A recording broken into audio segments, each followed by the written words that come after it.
Hello, പുതിയൊരു വീഡിയോയിലേക്ക് എല്ലാവർക്കും സ്വാഗതം. ഇന്നത്തെ വീഡിയോ പച്ചമാങ്ങ പുളിശ്ശേരി. ഇപ്പോൾ ഇതിനായിട്ട് പച്ചമാങ്ങയുടെ വളരെ കുറച്ച് ഭാഗം മാത്രമേ കട്ട് ചെയ്തെടുത്തിട്ടുള്ളൂ. പിന്നെ ഒരു തക്കാളി കട്ട് ചെയ്തത്, 2 എരിവില്ലാത്ത ബജിമുളക്. അപ്പോൾ ഇതെല്ലാം കൂടി ഉപ്പും ചേർത്തിട്ട് കുറച്ച് വെള്ളം ഒഴിച്ചിട്ട് വേവിക്കാനായിട്ട് വെക്കാം. ഇത് നല്ല വെന്ത് തിളച്ച് വരുന്ന സമയത്തേക്ക് അതിലേക്ക് ചേർക്കാൻ വേണ്ടിയിട്ട് തേങ്ങ, മഞ്ഞൾപ്പൊടി, എരിവിന് വേണ്ടി ഒരു പച്ചമുളക്, വെളുത്തുള്ളി ഇത്രയും ചേർത്തിട്ട് നല്ല ഫൈനായിട്ട് അരച്ചെടുത്തിട്ട് നമുക്ക് ഇതിലേക്ക് ചേർത്തിട്ട് നല്ല പോലെ ഒന്ന് മിക്സ് ചെയ്തെടുക്കണം.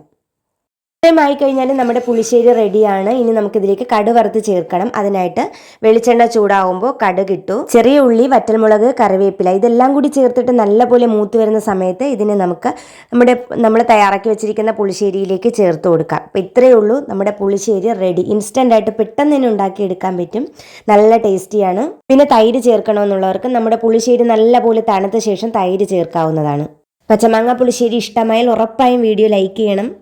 ഒപ്പം തന്നെ നമ്മുടെ വീഡിയോ ഷെയർ ചെയ്യാനും ചാനൽ സബ്സ്ക്രൈബ് ചെയ്യാനും മറക്കരുതേ. അടുത്ത വീഡിയോ കാണും വരെ ബൈ.